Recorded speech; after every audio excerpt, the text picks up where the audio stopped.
Good morning, good afternoon, good evening, whenever you might be watching this video. It's Mr. Smith with 7th Hour U.S. History class. Wanted to talk about voting today because you are soon going to be old enough to vote. Remember, you are a citizen and citizens have the right to vote. Now, I know that not all of you watching this video are citizens of the United States. You may be a citizen of some other country. That's fine. You have a right to vote there. So if you're a Mexican citizen, if you're a citizen of Canada, Japan, China, a citizen of Nicaragua, El Salvador, whatever country you're a citizen of, you have the right to vote. So you want to make sure you exercise that right, and we're going to talk about it today.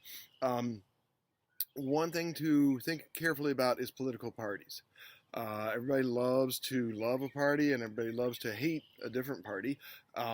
But be aware that knowing about a political party, knowing the candidates, is different than knowing the party. Here's why. Knowing that a certain individual is a member of a certain party doesn't really tell you anything about that individual. Right? In the U.S., we have Democrats and Republicans. Yeah, there's some third parties, libertarians, Greens, etc. But for the most part, we got Democrats and Republicans. If I know that a certain person is a member of the Democratic Party or a certain person is a member of the Republican Party, what does that really tell me? And especially if that person is a candidate for office, does that tell me that this person is going to be for or against certain issues? Not really, because in both parties, we find all kinds of different opinions represented. There's not a unity, there's not a uniformity within the party on any issue. Take your favorite issue, taxes, foreign policy, abortion, gay marriage, whatever it is that you debate about. Just because I know a person is a Democrat or a Republican doesn't really tell me what that person's view on those issues will automatically be. So I need to know about the individual candidate, not about the party. And this is where we come to a unique practice. Unique. In some countries it doesn't exist. In the United States it does exist, where voters have more choices than you might think. Let's take a look at this. Let's talk about split ticket voting or split ballot voting.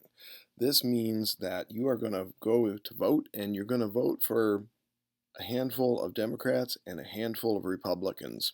And you might even throw in a third party candidate or two, like from the Libertarian Party or the Green Party or something like that. How does this work? First thing is to remember that when you go to vote, you don't just vote for president or you don't just vote for governor. You're going to vote oftentimes for 20 or 25 different things. You've got senators, congressmen, state legislature, you've got county commissioners, you've got city council, you've got mayor, you've got the school board, you have the regents that govern the University of Michigan, you have governors for the University, Wayne State University, you have Washtenaw Community College Board of Directors.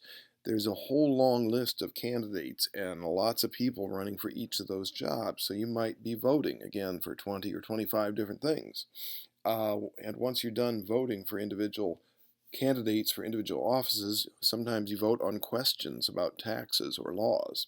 So take a look at the sample ballot in front of you here on the screen, and you'll see quickly that there's a big range of things to vote for. There's the two big parties, Democrat, Republican, and then you've got all kinds of third parties here. There's something called the U.S. Taxpayer Party, etc., etc. So you're going to be voting for a bunch of people. Might be good to do your homework. Read up about them before you go to vote. Who are all these?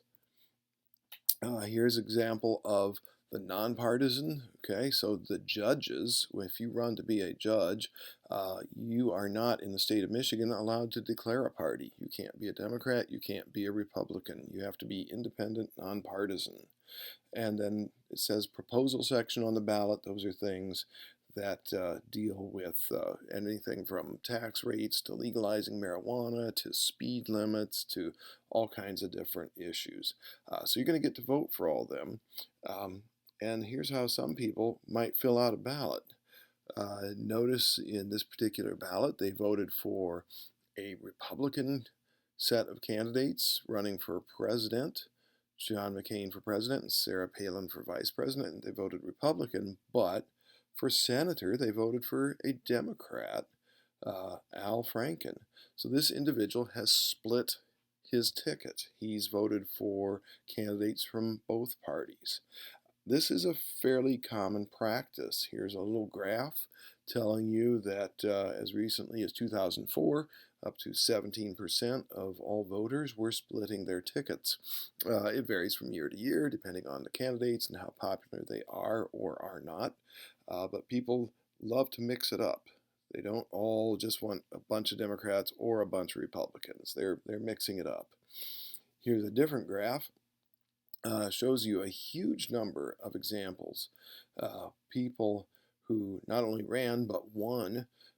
And for example, you see here 427 times in the years between 1972 and 2012 on the graph, 427 times when somebody won a voting area, a region, won, the Republican presidential candidate won, but the Democrats won the House of Representatives.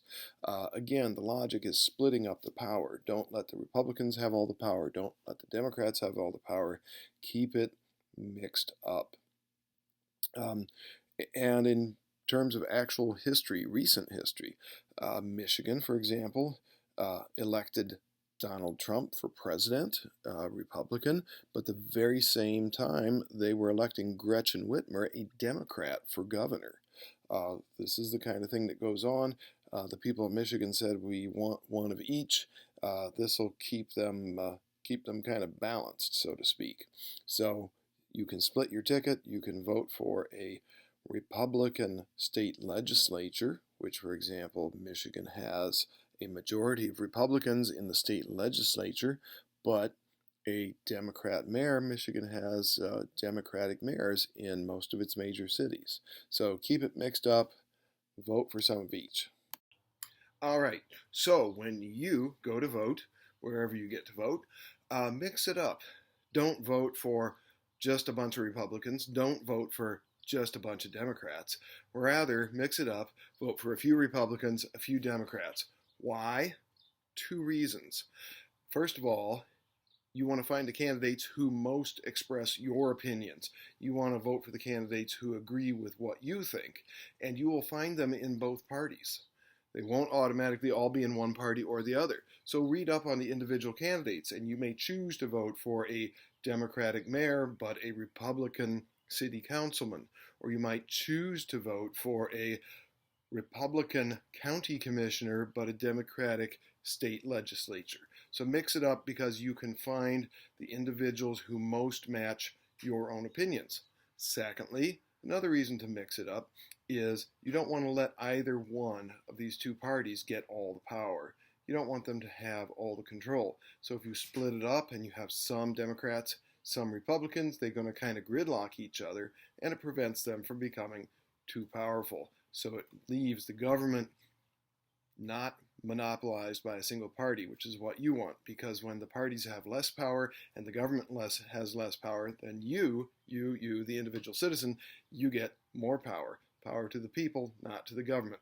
That's all for today. Talk to you later. Bye-bye.